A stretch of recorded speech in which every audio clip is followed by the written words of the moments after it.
네, 오늘 월요 새벽에 오신 여러분들 주님의 이름으로 환영합니다. 우리 지난 시간에는 하나님의 등장의 첫 번째 시간을 함께 나눴었습니다. 우선 38장 1절 말씀 우리 함께 화면을 보면서 합독하겠습니다. 그때에 여호와께서 폭풍우 가운데에서 욥에게 말씀하여 이르시되. 그렇습니다. 하나님이 이처럼 욥에게 나타나셨습니다. 그리고 욥에게 하나님은 이렇게 말씀하셨습니다. 우리 3절 말씀 함께 합독하겠습니다. 너는 대장부처럼 허리를 묶고. 그렇습니다. 여기서 노란색으로 허리를 묶다라는 것을 우리 지난 시간에 중점적으로 나눴었는데, 그 허리를 묶다라는 것은 굳은 결심을 뜻합니다. 그래서 다음 사진처럼 고대에는 옷이 통으로 되어 있었습니다. 속옷도 통으로 되어 있었고 겉옷도 통으로 되어 있는 형태였습니다. 그래서 속옷을 입고 그 위에 허리띠를 묶어야 됐고, 또 겉옷을 입고 그 위에 허리띠를 묶어야 되는 것처럼, 그래서 어떤 일을 제대로 하거나 어떤 일에 대하여 결심을 서게 될 때 반드시 이 허리를 다시 한번 묶어야 되는 것을 우리가 함께 살펴봤었습니다. 하나님께서 욥에게 지금 그런 마음으로 질문에 잘 생각하고 너는 대답해라 라고 말씀하십니다.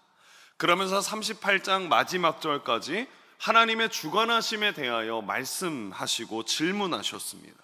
그리고 우리는 그 질문을 살펴보면서 하나님이 왜 욥에게 이런 질문을 주셨는가에 대해서 38장에서는 우리 인생의 모든 답은 하나님께서 개입하실 때 얻게 된다라는 사실을 함께 나눴었습니다. 전적으로 하나님의 개입이 없고 하나님의 이끄심이 없다면 우리는 아무런 해답도 얻을 수 없고 우리는 아무런 지혜도 얻을 수 없음을 알아야 하는 것입니다. 그래서 우리는 하나님의 지혜가 필요하고 우리가 얼마나 하나님의 위대하심 속에서 연약한 존재인지를 항상 깨달아야 되는 줄 믿습니다. 오늘 본문에서도 하나님은 하나님의 통치와 섭리를 동물로 예를 들어서 설명해 주십니다. 우리 본문 1절 말씀 함께 합독하겠습니다. 산 염소가 새끼를 치는 때를 내가 아느냐.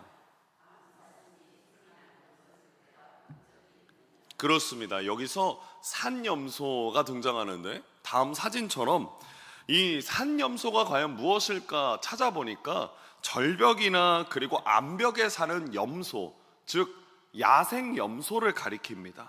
이 야생 염소가 주로 서식하는 곳이 바위가 많은 곳이나 절벽에 매달려서 서식하기 때문에 일반 사람들이 자주 보기는 어렵다라는 것입니다. 그런데 1절에 보면 하나님이 이렇게 말씀하십니다. 산 염소가 새끼 치는 때를 내가 아느냐라고 물으십니다. 우리는 볼 수 없고 야생동물의 잉태의 시작, 그 야생동물의 출산 과정까지 하나님은 다 알고 계신다라고 말씀하십니다. 그처럼 하나님은 모든 것을 창조하셨을 뿐만 아니라 그 모든 것을 다스리시고 계시고, 그 다스림 속 안에는 하나님의 관찰하시고 보호하심도 분명히 있다라는 것입니다. 이어서 하나님은 5절에 들나귀에 대해서 말씀하십니다. 우리 함께 합독하겠습니다. 누가 들나귀를 놓아 자유롭게 하였느냐? 누가 빠른 나귀에 매인 것을 풀었느냐? 이 다음 사진처럼 들나귀는 주로 아시아 사막에 서식합니다. 그런데 특성상 자유로움을 갖고 있어서 절대 한 곳에 정착하여서 살지 않는다라고 합니다.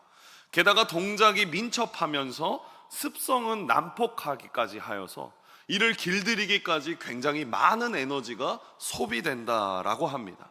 그렇기 때문에 구약에서 이 들나귀는 폭력적이고 난폭한 성품, 부정적인 사람들에게 비유적으로 사용됩니다. 그 한 군데를 좀 살펴보겠습니다. 창세기 16장 11절과 12절 말씀입니다. 여호와의 사자가 또 그에게 이르되 내가 임신하였은즉 아들을 낳으리니 그 이름을 무엇이라 하라고 합니까? 이스마엘. 이는 여호와께서 내 고통을 들으셨음이니라. 하나님이 아브라함과 하갈 사이에 이스마엘을 주셨습니다. 그리고 12절에 이렇게 말씀하십니다. 그가 사람 중에 들나귀 같이 되리니 그의 손이 모든 사람을 치겠고 모든 사람의 손이 그를 칠 쯤에 그가 모든 형제와 대항해서 살리라. 이스마엘의 성품에 대해서 말씀하십니다. 그가 들나귀 같이 되는데 그의 손이 모든 사람을 치겠고 그가 모든 형제와 대항하면서 살리라 라고 말씀하십니다. 또 예레미야는 바알을 섬기는 우상숭배자들의 마음을 들나귀의 욕정과 같다라고 말씀하십니다. 그런 만큼 다음 사진처럼 성경은 들나귀에 대하여 굉장히 부정적인 평가를 기록하고 있습니다. 그러나 여러분, 오른쪽에 있는 그림처럼 하나님께서는 그런 들나귀를 어떻게 하셨습니까? 창조하셨습니다. 들나귀도 하나님이 창조하신 창조물입니다.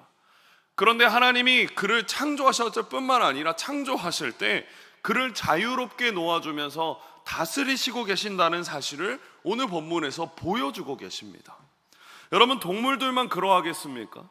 하나님께서 우리가 생각하는 그런 긍정적으로 보는 것에만 관여하시는 그런 분이 아니시라 부정적으로 인식되는 그 모든 것까지도 하나님은 다스리시는 분이십니다.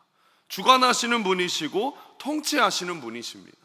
욥은 지금 그 사실을 깨닫고 있는 과정 속에 있습니다. 올바르게 살아왔고 정직하게 살아왔던 욥은 여러 그 고난 속에서 하나님께 하나님 왜 저에게 이런 고난을 주십니까 하며 탄식했습니다. 그러나 하나님은 그 물음들 속에서 말씀하시는 겁니다. 모든 것을 다스리는 것에는 나의 주관이 들어가 있고 나의 창조함의 목적이 들어가 있으며 그 창조한 목적대로 너는 살아가는 것이다 라는 것을 한 번 더 상기시키게 됩니다. 즉 하나님께서는 욥에게 주시는 고난도 다스리시고 계시고 그 고난 속에서도 함께 하고 계시고 그 고난당하는 모든 과정을 지금 보고 계신다라는 것입니다. 하나님은 9절과 10절에 이어서 이렇게 말씀하십니다. 우리 함께 합독하겠습니다. 들소가 어찌 기꺼이 너를 위하여 일하겠으며 내 외양간에 머물겠느냐? 내가 능히 줄로 매어 들소가 이랑을 갈게 하겠느냐? 그것이 어찌 골짜기에서 그렇습니다. 하나님께서는 다음 사진처럼 들소의 사나운 힘을 욥은 유익하게 사용할 수 있는지 물어보십니다. 욥이 부유했던 그 시절에 소가 멍에 매며 그 소의 힘을 빌려서 자신의 밭을 갈았고 농사를 지었습니다.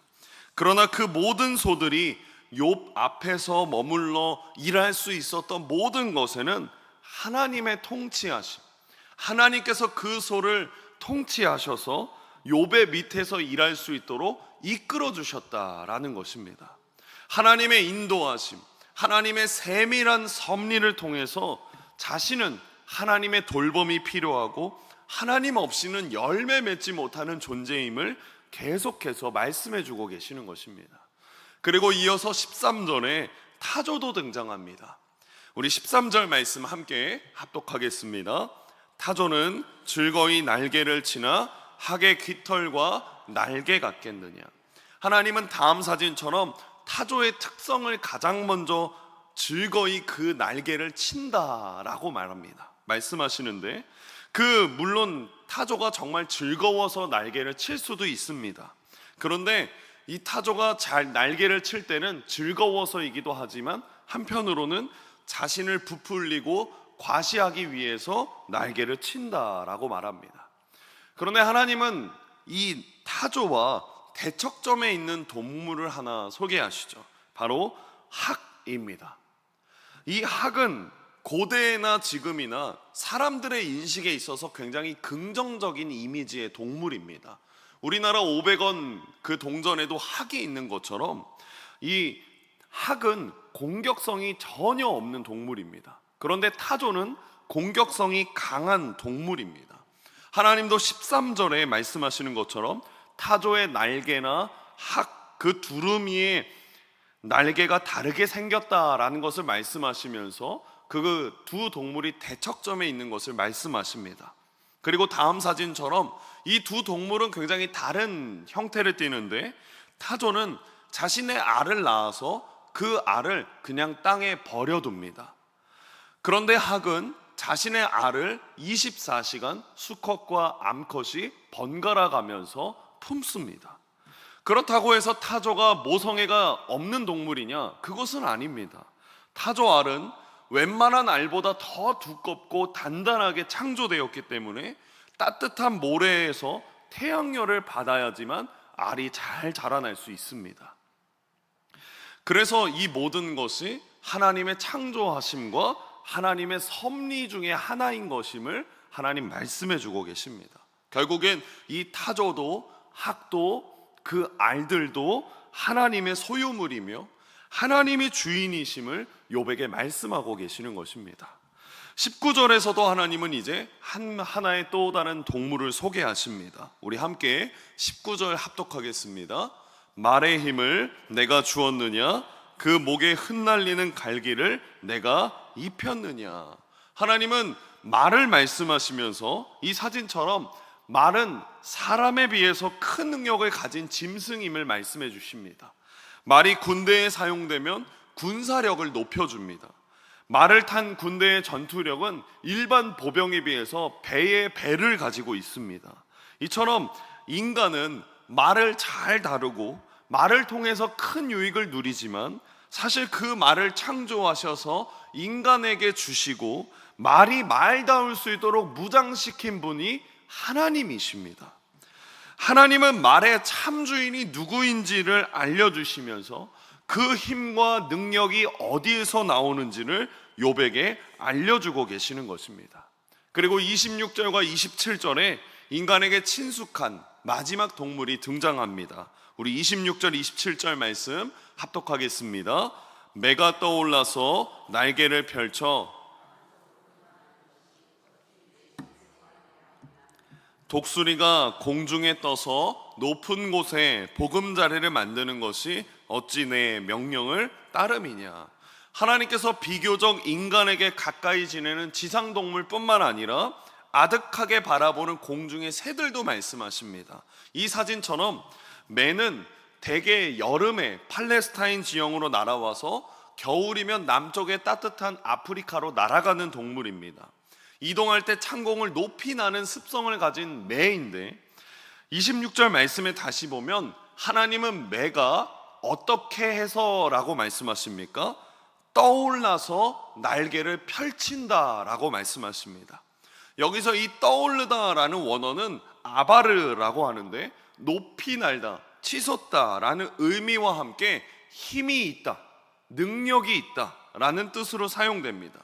이렇듯 하나님께서 매에게 고유한 능력, 힘있게 날아오르는 것, 능력 있게 날아오는 그런 능력을 하나님이 매에게 주셨다라는 것입니다. 그리고 다음 사진처럼 독수리는 하나님의 절대 주관과 섬세한 섭리를 입증하십니다. 우리 27절 28절 말씀 우리 좀 조그맣지만 함께 읽겠습니다. 독수리가 공중에 떠서 높은 곳에 보금자리를 만드는 것이 어찌 내 명령을 따름이냐? 그것이 낭떠러지에 집을 지으며 뾰족한 바위 끝이나 험준한 데 살며. 일반적으로 이 독수리들은 이 사진처럼 보금자리, 높은 곳에 있는 보금자리를 만들며 살아갑니다. 그리고 낭떠러지와 절벽에 집을 짓고 살아갑니다. 이렇듯 높은 곳에 집을 짓는 것, 인간이 명령한 것이 하나도 없습니다. 그럴 뿐만 아니라 그 이유조차도 제대로 우리는 알지 못합니다. 그저 추측하고 누군가에 의해서 연구되어질 뿐 모든 인간이 동일하게 알고 있는 지혜가 아니라는 것입니다. 생각해 보십시오. 독수리는 절벽이라는 그 위험천만한 곳을 보금자리로 생각하고 자리를 잡습니다. 그리고 그곳에서 새끼를 낳고 평생을 살아갑니다. 우리가 생각하는 집은 어떤 곳입니까? 땅에 붙어 있어야 되고 높은 곳보다는 그래도 적당하게 있는 곳이 안전한 보금자리다라고 생각하지만, 하나님의 생각에서 독수리의 집은 우리의 생각과 완전히 다릅니다. 독수리들은 결국 하나님의 창조하심과 섭리에 의해서 그렇게 살아갈 뿐입니다. 여러분, 사람이 모든 것을 아는 것 같아도, 길들이는 것 같아도 결국엔 길들이지 못하는 것들도 있고, 그리고 알지 못하는 것들도 분명히 있습니다. 자신이 동물의 주인인 것처럼 생각하지만 그 동물들의 손길은, 그 동물들을 이끌어가는 손길은 결국 하나님의 손길입니다. 하나님이 아니시면 그 모든 것들은 제대로 살아갈 수 없는 것입니다. 오늘 본문 속에 하나님의 물음들은 욥을 비롯한 우리 모두에게 이렇게 말씀하시는 것입니다. 다음 자막처럼 우리가 얼마나 무지한 존재인지를 알아야 되는 것이고, 이 세상의 모든 주권이 과연 누구에게 있는지를 하나님은 질문하면서 깨우쳐주고 계시는 것입니다. 그렇게 하나님의 질문들은 고난 속에 답답해하고 탄식하는 욥을 더 괴롭게 하는 질문이 아니라는 것입니다. 결국 하나님께서 다음 자막처럼 욥에게 이런 수많은 질문들을 던지는 것은 그 모든 것, 아무런 것도 알지 못하고 고난 속에 답답해하는 욥에게 주권자가 누구인지, 통치자가 누구인지를 하나님이 가르쳐주고 계시는 것입니다. 그래서 욥은 대답할 수 없는 그 수많은 질문 속에, 그 모든 것에서 자신이 계속해서 작아지고 부정적으로 변해가는 것이 아니라 오히려 더 위대하시고 더 많은 것을 알려주고 계시고 더 많은 것을 창조하신 하나님의 위대하심을 바라보게 되는 것입니다. 여러분, 우리와 함께 하시는 하나님께서 우리의 생각과 지식을 초월하십니다. 그리고 온 세상을 통치하시는 분이 하나님이십니다. 그리고 하나님은 하나뿐인 아들 예수님을 내어주시면서 우리를 사랑하십니다. 그 주님을 향하여 오늘도 마음의 문을 활짝 열기를 소망합니다. 하나님은 작은 동물도 다스리고 계시고 야생의 동물들도 다스리고 계시고 그 무엇보다도 우리를 사랑하시는 분이십니다. 그리고 그 하나님은 모든 것을 다스리시며 오늘도 우리와 함께하고 계시고, 모든 것을 다스리시는 하나님이 우리의 삶을 이끄시고 계시고, 모든 것의 주인이신 하나님이 우리의 아버지이십니다. 사랑하는 여러분, 오늘 이 월요일에도 하나님의 손길을 경험하시고, 오늘이 기도하실 때도 하나님, 오늘도 나의 주인이시고 오늘도 우리의 삶을 이끌어 주시옵소서 기도하는 저와 여러분이 되기를 주님의 이름으로 축복합니다. 기도하겠습니다.